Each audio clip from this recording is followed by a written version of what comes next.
Hunger index है, इसमें समझना पड़ेगा कि 4 आयाम होते हैं जिसके आधार पे ये कैलकुलेट किया जाता है, दिया जाता है। और भारत की स्थिति इसमें बताई गई है तुलनात्मक ढंग से कि और जो 127 देश हैं उसमें भारत की स्थिति कहाँ पे है। तो भारत 105वें स्थान पे है और जो इंडेक्स है भारत का वो 27.3 पे है। और अगर आप देखें तो इसमें जो 4 जो विशेष चीजें जुड़ी होती हैं, एक तो अंडर नरिशमेंट, यानी कि आपके जनसंख्या में कितने प्रतिशत लोग हैं जिनको पूरा नरिशमेंट नहीं मिलता है, तो उसके 13.7% हुए। फिर बच्चे जो 5 साल के कम की उम्र के हैं, कितने स्टंटेड हैं, वेस्टेड हैं, और कितनों की 5 साल के पहले मृत्यु हो जाती है। तो ये कुल मिला के 4 पैरामीटर्स हैं जिसके आधार पे ये इंडेक्स बनाया जाता है। तो ये जो दिखा रहा है कि आज भी भारत में जितना खाना मिलना चाहिए वो पूरा नहीं है, जो माइक्रो न्यूट्रिएंट्स मिलने चाहिए वो पूरे नहीं हैं, और इसीलिए भारत का जो स्थान है वो बहुत ही नीचे है दुनिया के और देशों के मुताबिक। अब इसके पीछे वजह क्या है? वजह सीधी सीधी ये है कि अगर लोगों के हाथ में आमदनी नहीं होगी तो फिर वो कैसे अपना भोजन पर्याप्त मात्रा में दे पाएंगे या सही ढंग का भोजन उनको मिल पाएगा उनके बच्चों को। और इसमें जो बच्चे 5 साल के कम उम्र के हैं उनको क्यों रखा जाता है? क्योंकि सबसे ज्यादा असर उनके ऊपर पड़ता है, और अगर वो स्टंटेड होंगे, उनकी जो हाइट और वेट कम होगा, तो वो जो पढ़ाई लिखाई कर सकते हैं, जो सीख सकते हैं, उसमें कमजोरी रहेगी और वो आगे चल के उनकी कमजोरी उसी अनुपात में बढ़ती चली जाएगी। तो इसलिए ये बच्चों के ऊपर ये आधारित है।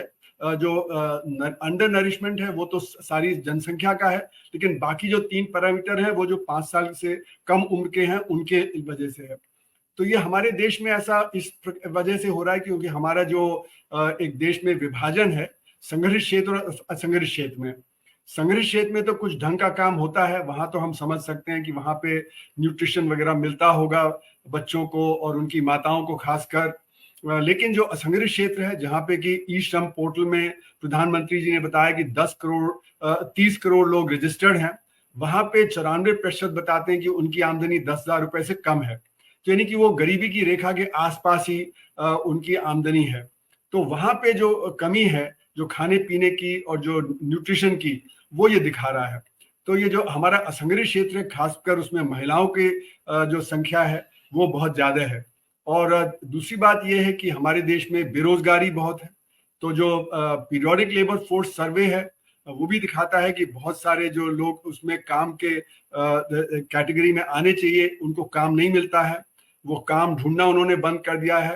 तो उसकी वजह से जब वो फ्री में काम करते हैं खासकर महिलाएं, तो फिर उनकी आमदनी नहीं होती है, तो उसके आमदनी के अभाव में वो पूरा न्यूट्रिशन बच्चों को नहीं दे पाती हैं, उनको न्यूट्रिशन पूरा नहीं मिलता है। जब उनको न्यूट्रिशन पूरा नहीं मिलता है तो उनके बच्चों को भी फिर न्यूट्रिशन पूरी तरह से नहीं मिलता है। तो इसलिए हमें अपना जो असंगठित क्षेत्र है, और असंगठित क्षेत्र में अगर आप देखें तो कौन कौन आते हैं, पहले तो कृषक आते हैं और फिर जो हमारा माइक्रो सेक्टर है। तो कृषि में 46% लोग काम करते हैं जो कामकाजी लोग हैं, और हमारा जो माइक्रो सेक्टर है उसमें जो अभी डेटा आया है उसके अनुसार 11.5 करोड़ लोग हैं। तो ये लोग हैं जहाँ पे जिनकी आमदनी कम है, बहुत बड़ी संख्या इन लोगों की जहाँ पे कि पर्याप्त मात्रा में आमदनी नहीं है, और उसके चलते हुए ये समस्या हमारे यहाँ आ रही है। एक और चीज इससे जुड़ी हुई है वो ये कि जो असमानता देश में है वो बेतहाशा बढ़ती जा रही है। हमारे देश में तीसरे नंबर के बिलियनर्स हैं और हम गरीबी के लेवल पे सबसे ज्यादा गरीब, सबसे ज्यादा कुपोषित, सबसे ज्यादा अशिक्षित, सबसे ज्यादा जो अभाव है हेल्थ का वो हमारे देश में है। तो ये जो गैर बराबरी है इसके चलते हुए समस्या बढ़ गई है, क्योंकि हमारा जो असंगठित क्षेत्र है वो गिरावट पे है और संगठित क्षेत्र वो बढ़ रहा है, जिसको के शेप रिकवरी बोलते हैं। तो ये जो असंगठित क्षेत्र में गिरावट है इसी की वजह से वहां पे आमदनी भी कम है, और ये जो एक तरह से जिसको कहा जा सकता है कि असंगठित क्षेत्र एक रिजर्व आर्मी ऑफ लेबर हो जाता है, जिसकी वजह से संगठित क्षेत्र की आमदनी भी खास नहीं बढ़ पाती है। तो ये रिजर्व आर्मी ऑफ लेबर जो हमारा जो असंगठित क्षेत्र हो जाता है उससे भी एक जो गैर बराबरी है वो बढ़ जाती है, उसी से गरीबी भी बढ़ जाती है।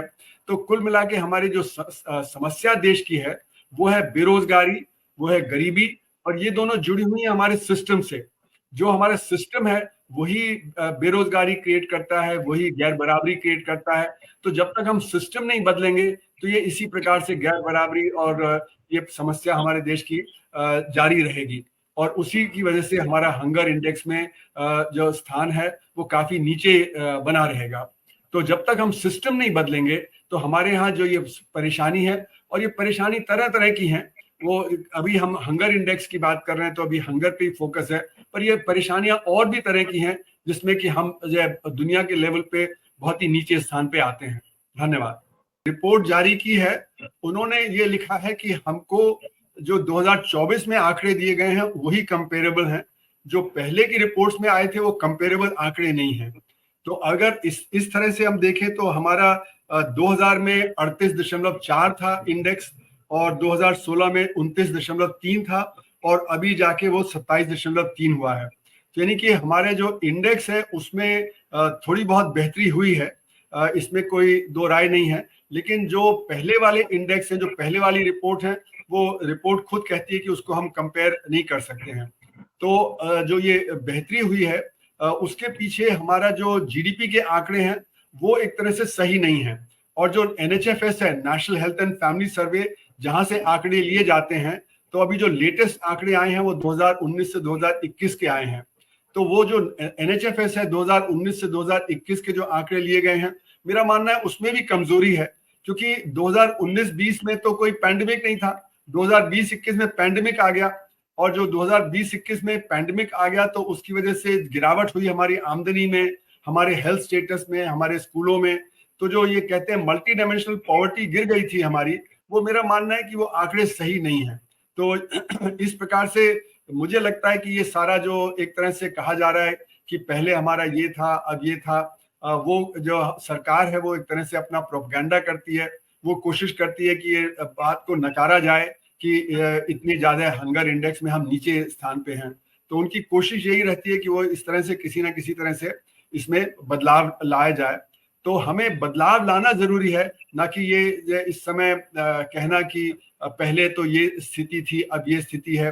तो बदलाव किस प्रकार से लाएगा, वो सिस्टम में जब बदलाव आएगा तभी वो सिस्टम बदलेगा और ये स्थिति बेहतर होगी। जी, प्लानिंग कमीशन हुआ करता था देश में, और सबसे पहले सरकार ने गरीबी के आंकड़े जब रखे, जब कैलकुलेट किए, जो 1978 में किए थे, और वो 1973-74 के डेटा के बेसिस पे किए थे, कंजम्पशन एक्सपेंडिचर डेटा जो आता है। तो उसमें उन्होंने कहा था कि जिस भी हाउस होल्ड में प्रति व्यक्ति प्रतिदिन nutritional intake 2100 kilocalories in urban areas and 2400 kilocalories in rural area है, उन सब को हम पॉवर्टी लाइन के नीचे रखेंगे। तो ऐसे उस समय 73-74 में करीब 56% लोग पॉवर्टी लाइन से नीचे थे गांव में, और 49% लोग शहरों में पॉवर्टी लाइन से नीचे थे। उसके बाद में सरकार जो है वो पॉवर्टी लाइन को हर साल बढ़ाती जाती थी प्राइस इंडेक्स के अनुसार, लेकिन प्राइस इंडेक्स के अनुसार जो पॉवर्टी लाइन बढ़ती थी वो न्यूट्रिशनल इंटेक से कॉरेस्पॉन्ड नहीं करती थी। तो 2011-12 में जब सरकार कहने लगी कि अभी तो हमारी पॉवर्टी कम होके 30% हो गई, 29% हो गई है, जब उस समय न्यूट्रिशनल इंटेक देखा गया तो पता चला कि पॉवर्टी बढ़ के 65% हो गई है और 70% हो गई। मतलब 65% और 70% हाउस होल्ड जो है उनकी इनकम इतनी नहीं है कि प्रति व्यक्ति प्रतिदिन 2200 या 2100 किलो कैलोरीज मिल सके अर्बन एरिया में, और 2400 किलो कैलोरीज मिल सके रूरल एरिया में। और जब इतना ज़्यादा अंतर आने लगा और बहुत सारे लोगों ने उसके खिलाफ बोलना शुरू किया कि प्लानिंग कमीशन की पॉवर्टी लाइन ठीक नहीं है, तो तेंदुलकर कमेटी बैठी थी पॉवर्टी इंडेक्स को फिर से मेजर करने के लिए, और तब उन्होंने न्यूट्रिशन से पॉवर्टी लाइन को अलहदा कर दिया। अब पॉवर्टी लाइन जो सरकार बताती है उसका न्यूट्रिशन मतलब कैलोरी इनटेक के साथ में संबंध खत्म हो गया है। तो अभी लेटेस्ट नीति आयोग कह रहा है कि 5% पॉवर्टी है, और जबकि आपने देखा हंगर इंडेक्स में हिंदुस्तान इतना आगे है। और फैमिली वेलफेयर और हेल्थ सर्वे यदि देखा जाए तो पता चलेगा कि 35.5% चिल्ड्रन स्टंटेड हैं, मतलब उनकी ग्रोथ नहीं हो रही है, जितनी उनकी एज है उस हिसाब से हाइट नहीं बढ़ रही है। तो ये क्लियर बताता है कि लोगों को खाने को नहीं मिल रहा है, लेकिन सरकार ये कहने पे उतारू है कि गरीबी जो है वो लिबरलाइजेशन के पीरियड में कम कम कम होती जा रही है, और ये कहने के साथ सरकार को किसी प्रकार की जिम्मेदारी नहीं महसूस होती कि गरीबी के लिए कुछ करें। दूसरी बात जो अरुण कुमार जी ने सही कही कि जब आपके और आगे भी आपको एक बात बताऊं कि ये 11-12 की बात है, 2017 में जब ये कंजम्पशन एक्सपेंडिचर डेटा आया तो पता चला कि प्रति व्यक्ति आय जो है वो कम होती जा रही है, तो सरकार ने वो पूरी की पूरी रिपोर्ट गायब कर दी। और अब जो नई रिपोर्ट उन्होंने निकाली है उसके अनुसार वो कह रहे हैं कि नहीं, आय बढ़ गई है। लेकिन ये बात कि पहले 105 था, अब 111 हो गया, और भारत का नंबर और हंगर इंडेक्स इतना बड़ा हो गया, ये सब कैलकुलेशन जैसा अरुण कुमार जी कह रहे थे, ये करने की बजाय ज़रूरी है कि हमारा एम्प्लॉयमेंट पैटर्न ठीक हो।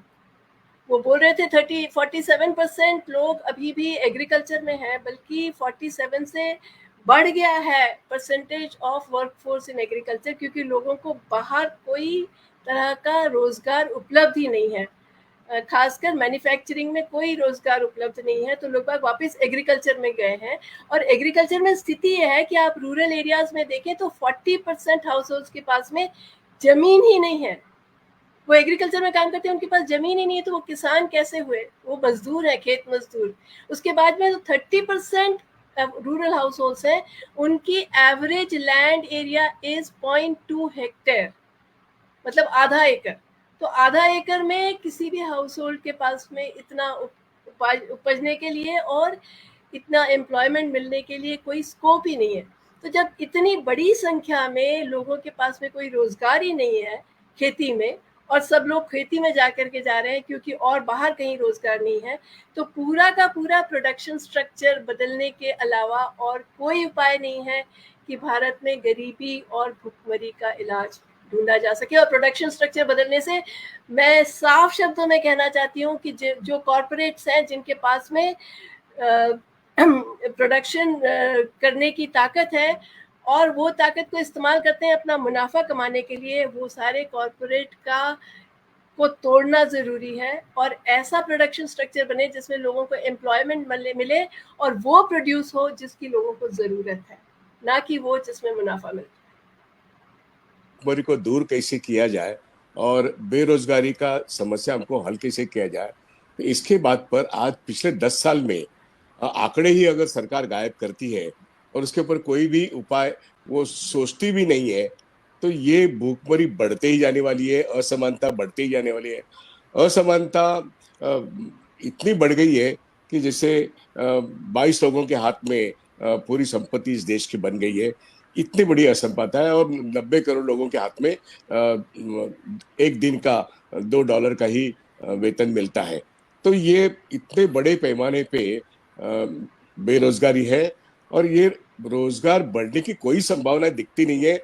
इसलिए एक पॉलिटिकल सॉल्यूशन पहले देखना पड़ेगा, क्योंकि ये इकोनॉमिक क्राइसिस जो है, इस इकोनॉमिक क्राइसिस को आज की सरकार जिम्मेदार है, लेकिन पहले वाले सरकार की नीति भी थोड़ी बहुत जिम्मेदार थी।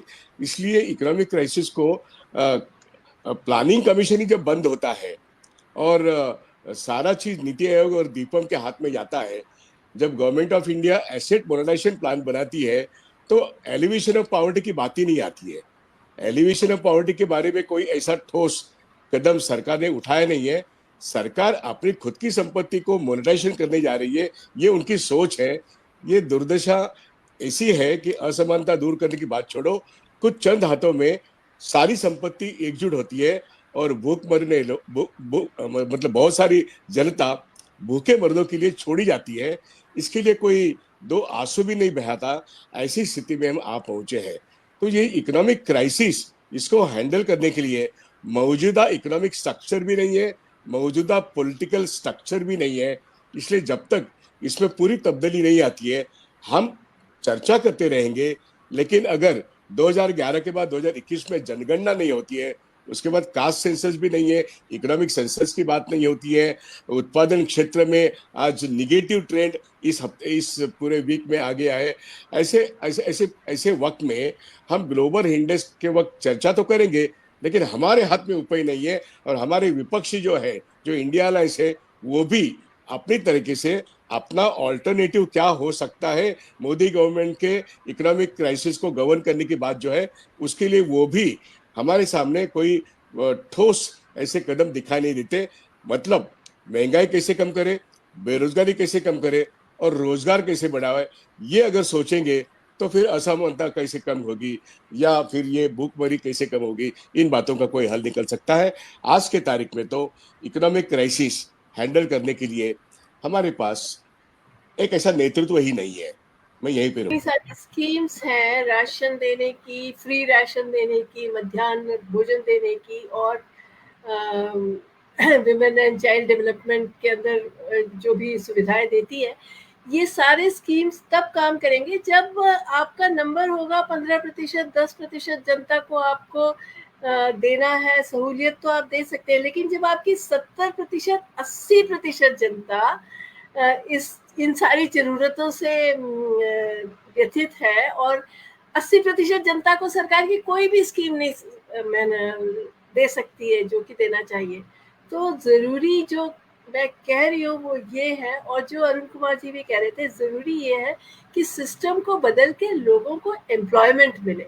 उसके बाद में जो लोग बच जाएंगे जो कि एम्प्लॉयमेंट में नहीं जगह पा सकते, या गरीब हैं या बूढ़े हैं या बीमार हैं, उनको सरकार की स्कीम्स के द्वारा मदद की जा सकती है। सारी की सारी जनता को सरकार की स्कीम्स के द्वारा मदद नहीं की जा सकती, ये संभव ही नहीं है। जी अरुण जी, सरकार तो रोजगार देने को तैयार है नहीं है। चुनाव तो लाभार्थी के बल पर चुनाव जीतने का काम ये सरकार द्वारा किया जाता है, और लाभार्थी को अभी आप देखेंगे हर स्टेट में इस बात का कंपटीशन है कि महाराष्ट्र में भी, जैसे मध्य प्रदेश में सरकार जो चुन कर आई वो लाडली बहना के नाम पर आई, जिनको 1100-1200 रुपया महीना देंगे।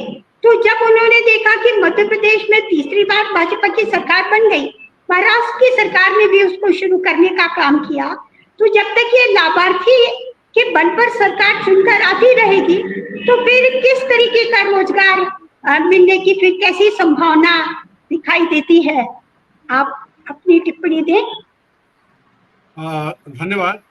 चीजें हैं जो सरकार देती है, एक तो सोशल वेलफेयर की, जैसे शिक्षा है, स्वास्थ्य है, पीने का पानी है, ये अहम चीजें हैं जो सरकार को देनी चाहिए। इनको मैं लाभार्थी की उसमें श्रेणी में नहीं रखता हूँ। जो चीजें दी जाती हैं जैसे कि साइकिल दे दी, लैपटॉप दे दिया, वो सारी चीजें कहीं जा सकती हैं कि लाभार्थी की कैटेगरी में हैं, और उनकी जगह मुझे लगता है कि वो पैसा अगर रोजगार पैदा करने में लगाया जाए तो ज्यादा फायदेमंद होगा, क्योंकि परिवार के हाथ में जब पैसा आएगा तो खुद निर्णय करेगा कि उसको वो पैसा कहाँ खर्च करना है, तो वो मुझे लगता है बेहतर होगा। लेकिन ये सारी समस्याएं आई क्यों हैं? ये समस्याएं इसलिए आई हैं क्योंकि हमारी जो नीतियां रही हैं वो ट्रिकल डाउन पे, टॉप डाउन पे आधारित रही हैं। यानी ऊपर ऊपर डेवलपमेंट हो जाए, वो रिस्क के नीचे चला जाएगा और जो गरीबों का फायदा हो जाएगा। ऐसी जो नीतियां रही हैं वो उससे जो नीचे का तबका है उसको फायदा नहीं हुआ है। दूसरा, जैसे कि जया जी ने कहा था कि जो हमारी जो पॉवर्टी लाइन है, जो गरीबी की रेखा है, उसको परिभाषित करना बहुत जरूरी है, क्योंकि जो गरीबी की रेखा है वो समय समय पे निर्भर करती है। जो गरीबी की रेखा 1960 में थी या 1970 में थी, वो आज गरीबी की रेखा नहीं हो सकती है। इसमें जो मिनिमम सोशली नेसेसरी कंजम्पशन है, उसका जो कंजम्पशन होना जरूरी है। तो जैसे कि आज तो वर्ल्ड बैंक की जो गरीबी की रेखा है, इंटरनेशनल गरीबी की रेखा है, वो $2.15 प्रति व्यक्ति प्रति दिन है, यानी 26,000 रुपए प्रति माह एक परिवार, 5 लोगों के परिवार के लिए चाहिए। लेकिन जैसे मैंने बताया कि हमारे जो ई श्रम पोर्टल है उसमें 94% लोग कह रहे हैं कि उनकी आमदनी 10,000 रुपए से कम है, यानी वो गरीबी की रेखा के ही आसपास हैं। तो इसलिए जो हमारी गरीबी है उसके पीछे जो सरकार की गलत नीतियां हैं, जिसकी वजह से रोजगार पैदा नहीं होता है या कम पैदा होता है, वो बहुत ही अहम चीज है। और जैसे कि अगर आप अपना बजट भी देखें तो बजट में हमारा जो इन्वेस्टमेंट हो रहा है सरकार की तरफ से 11.11 लाख करोड़ का प्रावधान रखा गया है, लेकिन वो ज्यादातर जो बजट है वो कैपिटल इंटेंसिव सेक्टर में रखा गया है, संग्रहित क्षेत्र में रखा गया है। बड़े बड़े हाईवेज, बड़े बड़े फ्रेट कॉरिडोर वगैरह, पहले तो सड़क बनने में सैकड़ों लोगों को काम मिलता था, अब 10 लोग, बड़े बड़े बुलडोजर, ट्रैक्टर और जो ये बड़ी बड़ी क्रेन्स के साथ से 10 लोगों को काम मिलता है। उसी तरह फ्रेट कॉरिडोर में बहुत कम लोगों को काम मिलता है। तो जो पहले जो कंस्ट्रक्शन होता था उसमें काम काफी मिलता था, अब वो भी नहीं है। तो जहाँ पे जो रोजगार ज्यादा पैदा होगा वहां पे सरकार ने कटौती कर दी। जैसे रूरल एम्प्लॉयमेंट गारंटी स्कीम है जिसका कि जिक्र किया गया कि वहां पे 100 दिन का काम मिलना चाहिए, लेकिन आरबीआई बताता है कि सिर्फ 47 दिन या 50 दिन का ही काम मिल रहा है। तो एक परिवार के पास अगर 100 दिन का भी काम नहीं है तो आप समझ सकते हैं कि उनकी समस्या कितनी ज्यादा होगी। दूसरी बात यह कि शिक्षा और स्वास्थ्य के क्षेत्र में रोजगार काफी पैदा हो सकता है, जहाँ पे कि शिक्षित नौजवान को भी काम मिल सकता है, वहां पे बजट में कटौती कर दी जाती है। उसी तरह आप देखें तो रूरल डेवलपमेंट है और एग्रीकल्चर है, वहां पे भी कटौती कर दी गई है बजट में। तो ये जो सारे क्षेत्र हैं जहाँ पे कि जो रोजगार पैदा हो सकता है उसी में कटौती कर दी जाती है, जहाँ पे कि जो रोजगार बहुत कम पैदा होगा वहां पे बढ़त कर दी जाती है। तो सरकार की नीति है कि संग्रहित क्षेत्र को आगे बढ़ाए और असंगठित क्षेत्र की तरफ ध्यान नहीं दिया जा रहा है। ये टॉप डाउन नीतियां हैं। इसी के चलते चलते जो बड़े हमारे इंडस्ट्रियलिस्ट हैं, बिजनेसमैन हैं, जो संग्रहित क्षेत्र में काम करते हैं, उनको तो बेतहाशा फायदा हो रहा है। उनकी जो बढ़त 7% के करीब हो रही है, लेकिन जो असंगठित क्षेत्र है वहां पे 5% की गिरावट है, जिसकी वजह से रोजगार हमारा असंगठित क्षेत्र में कम होता चला जा रहा है, उनकी आमदनी कम होती चली जा रही है और इसीलिए वहां पे भुखमरी हो रही है। अब जो भुखमरी का इंडेक्स है वो जो दिखा रहा है कि हमारी जो इस समय 27.3 पे इंडेक्स आ गया है। तो इसका मतलब ये नहीं कि जो थोड़ा बहुत उसके ऊपर है वो गरीब नहीं है या वो भूखे नहीं है या कुपोषित नहीं है, वहां पे भी कुपोषण है। तो ये तो एक सिर्फ इंडेक्स दिखा रहा है कि इतने लोग तो नीचे हैं, पर उसके जरा ऊपर जो लोग हैं वो भी तो परेशान हैं, वहां पे भी है। तो समस्या सिर्फ ये नहीं है कि सिर्फ 13.7% हैं जो अंडर नरिश्ड हैं या 35.5% स्टंटेड हैं। इसके ऊपर जो जरा ही ऊपर है वो भी तो जो परेशान है, वहां पे भी कुपोषण है। हो सकता है उतना कुपोषण नहीं है जितना कि जो रेखा दिखाती है। तो रेखा जो अपने आप में है वो ये नहीं दिखाती कि जो और कितने लोग हैं जिनके हाथ में परेशानी है। तो इसलिए मेरा मानना है कि हमारे जो डिस्कशन हो रहा है इसमें, जैसे कि जागृति जी ने भी कहा, बाकियों ने भी कहा कि हमको देखना पड़ेगा कि हमारा पीडीएस कितना काम कर रहा है, वो कितना अनाज दे पा रहा है और उसमें जो धांधली हो रही है वो कितनी हमने रोकी है। जो मैलनरिशमेंट की वजह से हमारा जो हमारा जो इम्यून सिस्टम है बच्चों का, जो महिलाओं का जो कमजोर हो गया है, उसकी वजह से बीमारी कितनी फैल गई है। और बीमारी का तो हमने सबब देखा अभी पैंडेमिक के दौरान कि कितने टीयर 2 सिटी, टीयर 3 सिटी गांव में वहां पे कोई जो इलाज का इंतजाम ही नहीं है। तो वहां पे इंतजाम का नहीं है तो वहां पे जो डेथ अपना होना ही है। फिर पर्यावरण में जो नुकसान हो रहा है, जो एक्सट्रीम वेदर फिनोमेना हो रहा है, जिसकी वजह से कभी गर्मी ज्यादा हो जाती है, कभी बारिश ज्यादा हो जाती है, उसकी वजह से फसलों पे असर पड़ रहा है, उससे कृषक की आमदनी के ऊपर असर पड़ रहा है।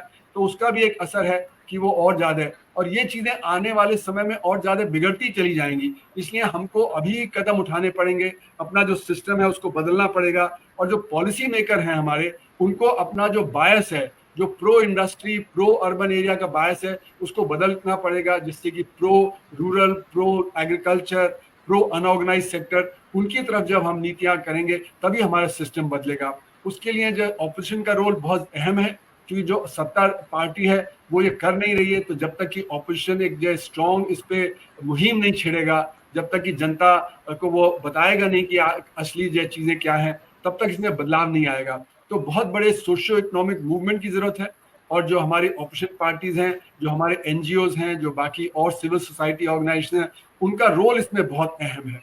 उनको इस पे यह जागरूकता पैदा करनी चाहिए। धन्यवाद। कि हम इस तरीके से डिस्कशन कर रहे हैं कि यदि सरकार चाहे तो पॉलिसी बदल सकती है, यदि सरकार चाहे तो लोगों को रोजगार दिलवा सकती है, और ये सरकार जो है वो उसके पास में पॉसिबिलिटी है, लेकिन फिर भी वो ऐसा नहीं कर रही है। और शायद मोदी सरकार बिल्कुल नहीं कर रही है। मोदी सरकार को हटा देंगे और कांग्रेस की सरकार आ जाएगी या दूसरी सरकार आ जाएगी तो वो ऐसा करेगी।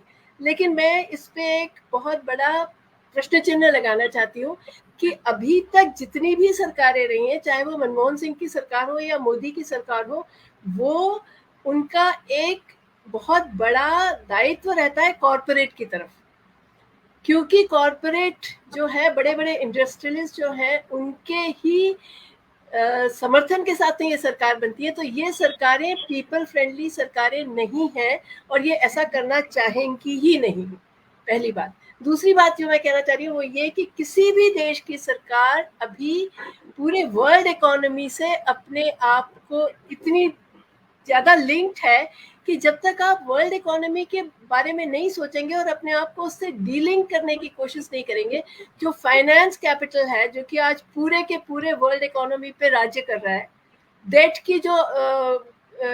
की जो मैग्नीट्यूड है वो जीडीपी की मैग्नीट्यूड से 3 गुना ज्यादा है।